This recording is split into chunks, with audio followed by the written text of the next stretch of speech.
हाय दोस्तों, welcome to blue pen blue marker. So इस 6th lecture में हम लोग ये page number 11th animals in prison, इस बुक का जो है पेज नंबर 11th में आप अगर आ जाएं तो ये पेज नंबर 11th में पैराग्राफ नंबर जो आपको दिख रहा है ये 21 से हम लोग शुरू करते हैं। यहाँ तक हम लोगों ने ख़त्म कर दिया था, तो हम लोग चलते हैं, शुरू करते हैं। ओके, इसमें कहता है हम लोग अभी बात कर रहे थे पंडित जवाहरलाल नेहरू के बारे में कि वो किस तरह से जेल में थे और जेल में उसकी ज़िंदगी किस तरह से गुजर रही थी। तो उसका बिल्कुल अगला जो है इस चीज़ को हम लोग कंटिन्यू कर लेते हैं। ये है 21 में prisoners specially long term convicts. कहता है कि वो जो जेली थे स्पेशली विशेष रूप से ख़ास तौर पर जो लंबे समय तक कन्विक्ट्स थे, जो लंबे समय तक उस जेल में रह रहे थे, have to suffer most from emotional starvation. उन लोगों को क्या होता था, हैव टू सफ़र, उनको सामना करना पड़ रहा था, वो लोग झेल रहे थे। वो लोग क्या झेल रहे थे, मोस्ट फ्रॉम इमोशनल स्टारवेशन, मतलब उनका जो है भावात्मक भूखमरी उनमें ज़्यादा हो रही थी। मीन्स ये था कि वो लोग अकेले रहते इतना बोर हो चुके थे कि इमोशनली उसको कोई सपोर्ट करने वाला, अपने दिलों की बातें कहने वाला या अपना कुछ बातें हैं शेयर करने वाला नहीं था। तो कहते हैं कि वो इमोशनली स्टार्व्ड हो गए थे, मतलब वो भावात्मक रूप से काफ़ी उनको एक भूख थी। इसलिए कहते हैं कि फ्रॉम इमोशनल स्टारवेशन वो लोग क्या कर रहे थे, सफ़र कर रहे थे। वो लोग इस चीज़ की कमी महसूस कर रहे थे, वो लोग इसको झेल रहे थे, सफ़र कर रहे थे। सफ़र मीन्स झेलना। Okay, often they seek some emotional satisfaction. वो कई बार, ऑफन मैंने बहुत बार, अक्सर वो लोग कुछ खोजते थे। सीख मैंने खोजना, सम इमोशनल सेटिस्फेक्शन, वो कुछ भावात्मक संतुष्टि खोजते थे बाय कीपिंग एनिमल पेट्स। वो जो है उन जानवरों को एक अपने पास रख करके, उन पालतू जानवरों को अपने पास रख करके अपने भावनाओं की जो भूख थी उसको लोग मिटा लेते थे। तो ordinary prisoners can not keep them.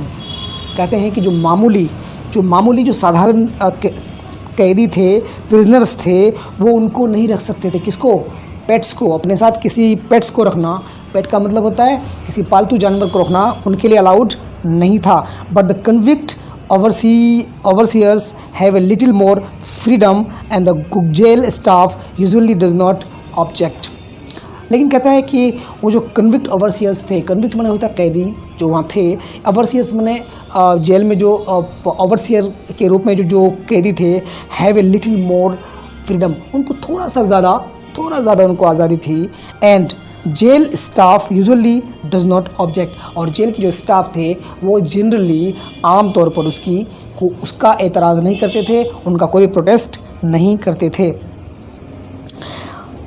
The commonest pets were squirrel. कहते हैं कि आम तौर पर कॉमनेस्ट जो पेट्स थे, जो पालतू जानवर थे जो लोग रखते थे वहाँ जेल में, वो क्या क्या थे, स्क्विरल्स, गिलहरियाँ थी। एंड स्ट्रेंजली, और काफ़ी अजीब सी बात है कि वो मुंगूज़, नेवले भी हुआ करते थे। Dogs are allowed in jails. कहते हैं कुत्तों की अगर बात करें तो उन जेलों में कुत्ते भी अलाउड थे, कुत्तों को भी रखा जा सकता था पेट एनिमल के तौर पर, पालतू जानवर के तौर पर। ठीक है, आप लाइन बाय लाइन देख रहे हैं, चलिए। But cats seem to be इंकरेज्ड।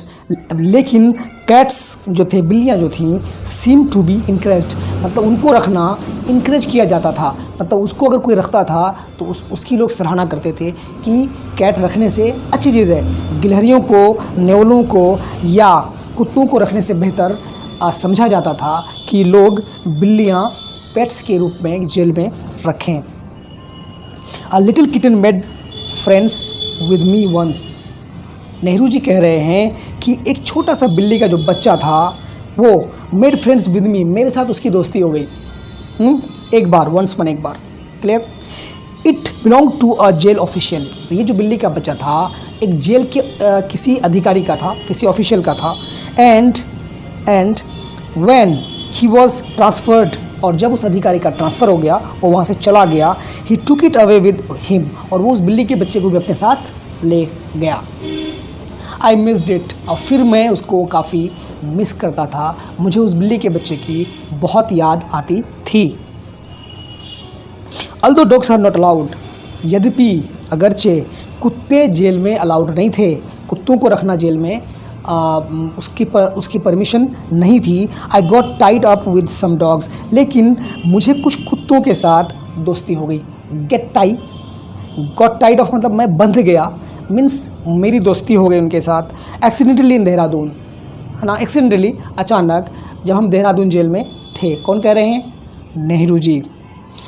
A jail official had brought a bitch and then he was transferred. Jail का जो एक ऑफिशियल था, वहाँ जो काम करता था उस जेल में, एक कुतिया, छोटे से कुतिया को क्या किया था, वो लाया था अपने साथ। And then he was transferred, और फिर उसका यहाँ से ट्रांसफ़र हो गया। एंड ही डिजर्टेड हर, और वो जो ऑफिशियल था जेल का, उस बिच को, उस कुतिया को, उस कुत्ते के छोटे जो कुतिया थी, उसको वो छोड़कर चला गया। डिजर्ट माने होता है छोड़ जाना, डिजर्ट माने रख देना, छोड़ देना। वो छोड़कर वो ऑफिशियल जो है वहाँ से चला गया। The poor thing became homeless, वो बेचारी, पुअर माने बेचारी, गरीब, वो बेचारी जो बिच थी वो काफ़ी अकेली हो गई, होमलेस हो गई, बेघर हो गई, है ना। होमलेस वांडरर, बेघर वांडर माने होता है दोस्तों घुमक्कर, जो घूमती रहती है इधर उधर, तो घूम रही थी, उसका कोई अब घर नहीं था, क्योंकि वो जो जेल का ऑफिशियल था वो वहाँ से चला गया था। चलिए इस पर आते हैं हम लोग। इसमें कह रहा है कि लिविंग अंडर कलवर्ट्स, और वो कुतिया जो थी कलवर्ट्स के नीचे रहा करती थी। आपको पता है ना कलवर्ट्स किसे कहते हैं? छोटा सा ब्रिज टाइप का होता है, सीमेंटेड होता है, और उसमें बड़े बड़े मोटे मोटे, काफ़ी मोटे, बिल्कुल मोटे मोटे पाइप्स लगे होते हैं, उसको हम लोग कलवर्ट्स कहते हैं। Picking up scraps from the warders, picking up चुन लेना, ले लेना। स्क्रैप्स माने जो सामान छोड़ दिया जाता था, वार्डर्स के द्वारा जो सामान छोड़ दिया जाता था पचा खुचा, वो उसको चुन लिया करती थी। यूजुअली स्टार्विंग, लेकिन उसको चुनने से भी उसका पेट नहीं भरता था। वो जनरली यूजुअली क्या होता था? स्टार्विंग, मतलब वो भूखे रहती थी, उनको भूख लगी रहती थी। किसको? उस कुतिया को। As I was being kept in the lockup inside the jail proper, कहते कि जैसा कि मैं रखा गया था, बींग केप्ट रखा जा रहा था, किसमें? इन द लॉकअप, आउटसाइड, जेल के बाहर हमको, वो जो लॉकअप है उसके बाहर हमको रखा जा रहा था। जो प्रॉपर जेल था उसके बाहर वाले हिस्से में हम लोग रहते थे। She used to come to me begging for food, वो जो बिच थी, वो जो कुतिया थी, वो मेरे पास आ जाती थी। यूज़ टू कम, मेरे पास आया करती थी, बेगिंग फॉर फूड, ताकि वो उसको कोई खाना मिल सके, खाना मांगने के लिए वो आ जाया करती थी। कौन? वो कुतिया। I began to feed her regularly, और नेहरू जी कह रहे हैं कि मैं उसको खिलाने लगा रेगुलरली मीन्स निरंतर रूप से, हर दिन जब जब वो हमारे पास आती थी हम उसको खिलाते थे। And she gave birth to a little pups, और एक वक्त ऐसा भी आया जब उस कुतिया ने छोटे छोटे बच्चों को, लिटिल पॉप्स को क्या किया? जन्म दिया। अंडर द कलवर्ट, उसी कलवर्ट के नीचे जहाँ वो रहा करती थी। Many of these were taken away, बहुत सारे पप्स को, बहुत सारे कुत्ते के पिल्लों को, बच्चों को लेकर कोई चला गया, है ना। But 3 remained and I fed them, और 3 जो उसमें से थे वो रह गए, जिसको कि मैंने खिलाया। I fed them. One of the puppies fell ill, उनमें से जो एक छोटा बच्चा था उसका, वो बीमार हो गया विद अ वायलेंट डिस्टेम्पर, काफ़ी तेज़, काफ़ी ज़ोरदार, वायलेंट मैंने काफ़ी तेज़, ज़ोरदार, डिस्टेम्पर बोलते हैं दोस्तों। कुत्ते की जो एक बीमारी होती है उसको हम लोग डिस्टेम्पर बोलते हैं। तो कुत्ते की जो काफ़ी ज़ोरदार बीमारी के साथ वो जो एक कुत्ते का छोटा वाला बच्चा था वो बीमार हो गया। And gave me a great deal of trouble, और फिर मुझे बहुत ज़्यादा उसने दुख दिया, मतलब मैं बहुत परेशान हुआ उसको सही करने के लिए। आई नर्स्ड हर विद केयर, मैंने उसको नर्स किया, उसकी देख रेख की, उसका है ना, उसका पालन पोषण किया, है ना, काफ़ी केयर के साथ, काफ़ी केयरफुली मैंने उसको देख रेख किया। देखिए दोस्तों बात ये है, ये जो नर्स वर्ड है NURSE, नर्स, नर्स का मतलब लुक आफ्टर, देखभाल करना। बट लुक आफ्टर और नर्स में आसमान ज़मीन का फ़र्क है। लुक आफ्टर का मतलब हम कह सकते हैं कि सिर्फ देखभाल करना, सुपरवाइज़ करना। हमको कोई चीज़ काम अगर देखने के लिए मिला है तो हम उसको देखते हैं, सुपरवाइज़ करते हैं, तो यू आर लुक आफ्टर। जैसे मेरे घर, मैं जा रहा हूँ, मेरे घर को देखना, देख रेख करना, ठीक है। बट नर्स मने भी होता है देख रेख करना, बट नर्स का मतलब ये दो तरह से यूज़ होता है। ये वर्ब के रूप में यूज़ होता है और ये नाउन के रूप में यूज़ होता है। जब नाउन के रूप में अगर ये यूज़ होता है तो हम लोग इसको बोलते हैं नर्स। नर्स माने नर्स, जो आप नर्स जानते हैं, डॉक्टर के साथ जो होता है। और नर्स का मीनिंग होता है उपचार करना भी होता है अगर वर्ब में यूज़ करें इसको। और नर्स का मतलब होता है पालना भी होता है, पालन पोषण करना भी होता है।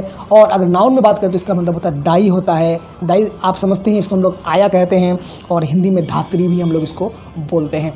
तो चलिए, आपको नर्स और लुक आफ्टर में अंतर पता चल गया। तो I nursed her with care. Doctor Pandit Nehru कह रहे हैं कि मैंने उस कुत्ते के बच्चे को काफ़ी उसको मैंने देख रेख किया, उसको अच्छी तरह से केयर किया, उसको खाना दिया, उसको ठीक किया। तो काफ़ी सावधानी के साथ मैंने उसकी देख रेख की। एंड समटाइम्स, और फिर कभी, I would get up dozen times in the course of night. और कभी, समटाइम्स मैंने कभी, आई वुड गेट अप, मैं जग जाया करता था। अ डजन टाइम्स, दर्जनों बार मैं जग जाया करता था। इन the course of the night, रात के बीच में, जब रात होती थी तो उसके बीच में मैं दर्जनों बार क्या करता था, जग जाया करता था। टू लुक आफ्टर हर, उस कुत्ते के बच्चे को देखने के लिए, उसकी देखरेख करने के लिए कि कहीं उसको कहीं परेशानी तो नहीं है। शी सर्वाइव्ड, और वो कुत्ते की जो छोटा छोटा सा बच्चा था वो जी गया, वो अच्छा हो गया, वो सर्वाइव कर गया। एंड आई वॉज हैप्पी, और मैं खुश था दैट माई नर्सिंग, कि मेरा जो केयर करना था, मेरा जो उपचार था, है ना, हैड पुल्ड हर अराउंड, उसको उस परेशानी से बाहर खींच करके ले आया। मतलब वो कुत्ते का बच्चा अच्छा हो गया। Point number 22 means 22 para. I came in contact with animals far more in prison. कहता है कि मैं केम इन कॉन्टैक्ट मैंने मुझसे मिला। To come into contact का मतलब होता है दोस्तों मुलाकात करना, मिलना, है ना। तो आई केम इन कॉन्टैक्ट विद एनिमल्स, कि मैं फार मोर मतलब बहुत ज़्यादा, बहुत सारे, मोर मैंने ज़्यादा, फार मैंने और ज़्यादा, तो और ज़्यादा एनिमल्स के साथ मेरी मुलाकात हुई। आई केम इन कॉन्टैक्ट विद देम, है ना, कनेक्शन में आया, कॉन्टैक्ट हुआ। इन प्रिजन, कहाँ, जेल में। मतलब नेहरू जी कह रहे हैं कि मुझे जेल में बहुत सारे इस तरह के जानवरों से हमको क्या हुआ, मुलाकात हुई, हम मिले, कांटेक्ट हुआ। Then I had done outside, जितना मैंने बाहर नहीं किया था। जब मैं जेल से बाहर था तो मुझे उतने जानवर हमको नहीं मिले थे, जितने जानवर हमको जब जेल में थे उतने हमको मिले। हम उससे कनेक्शन में आए, टच में आए। I had always been fond of dogs, क्योंकि मैं हमेशा कुत्तों का काफ़ी शौकीन रहा था। एंड हैड केप्ट सम, और मैंने कभी कुछ कुत्ते भी पाल रखे थे। But I could never look after them, लेकिन मैंने कभी उन कुत्तों का देख रेख अच्छी तरह से नहीं किया था।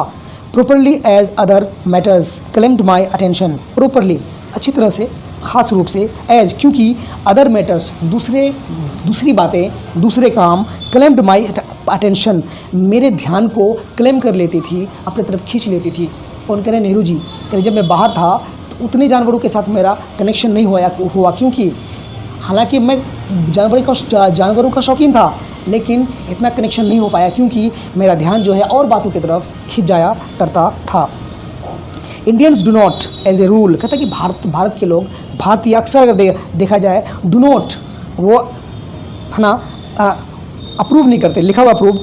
Indians do not as a rule, do not के बाद कॉमा लगा हुआ है, उसके बाद एज ए रूल बीच में आ गया, है ना, फिर आ गया अप्रूव।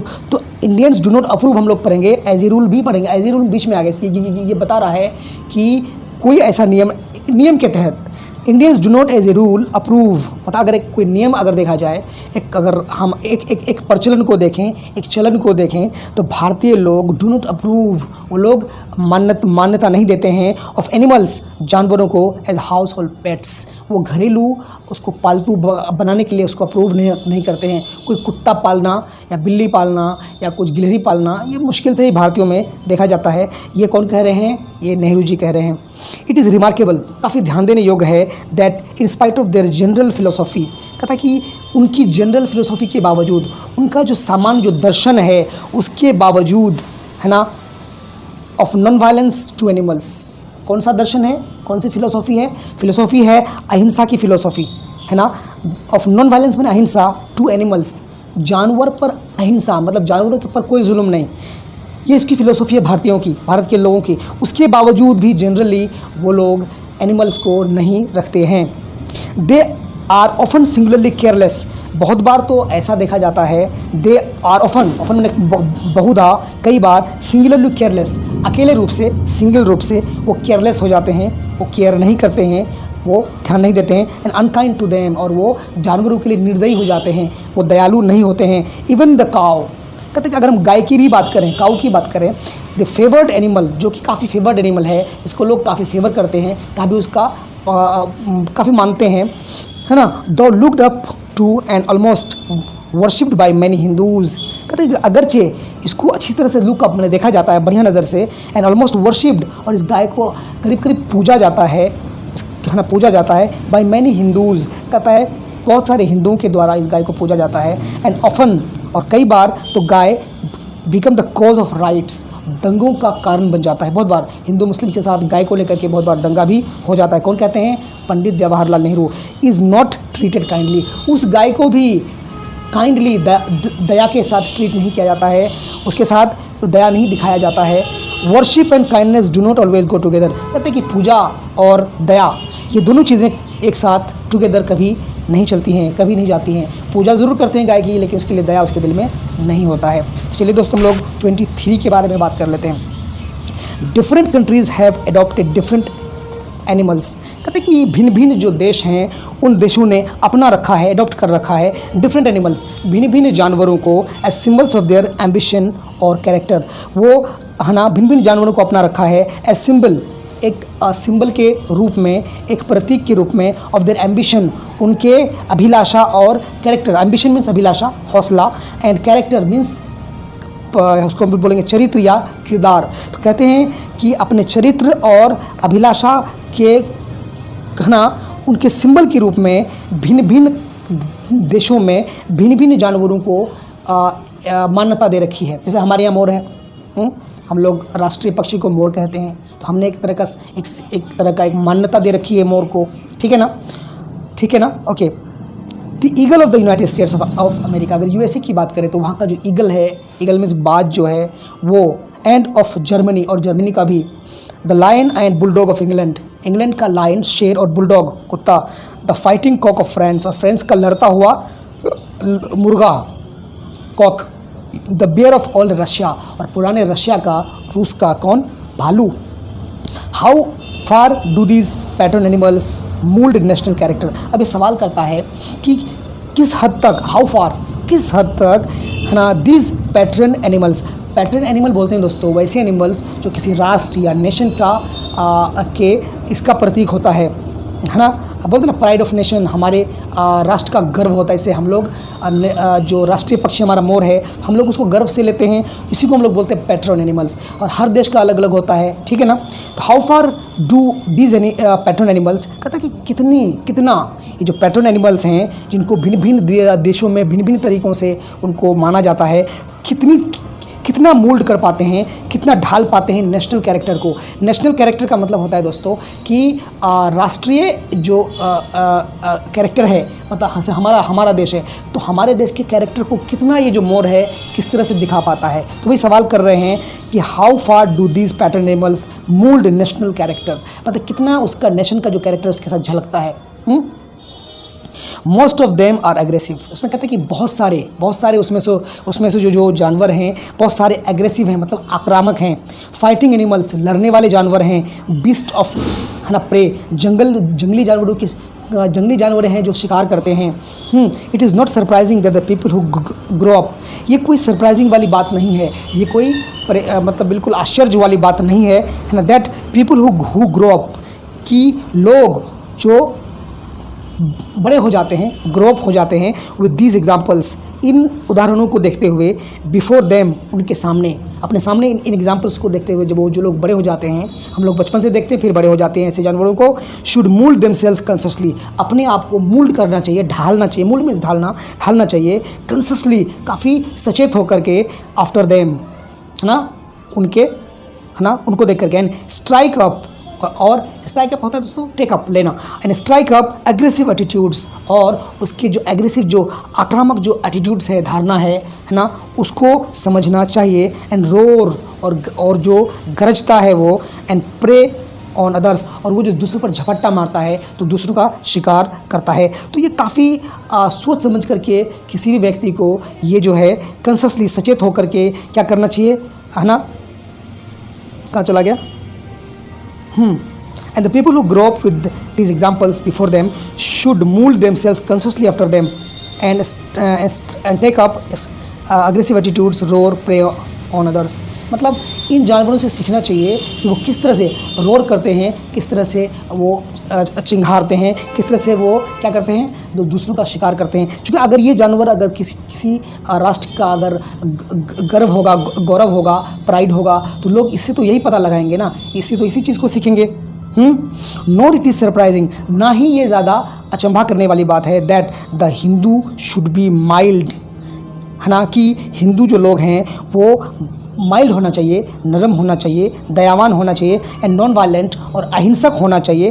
नॉन वायलेंट में अहिंसक, है ना। For his patron animals is the cow, चूँकि उसका जो पैट्रन एनिमल है काऊ है, गाय है, बहुत ही जेंटल एनिमल है। तो हमारे भारतीयों को काफ़ी क्या होना चाहिए, क्या होना चाहिए, है ना, अहिंसक होना चाहिए और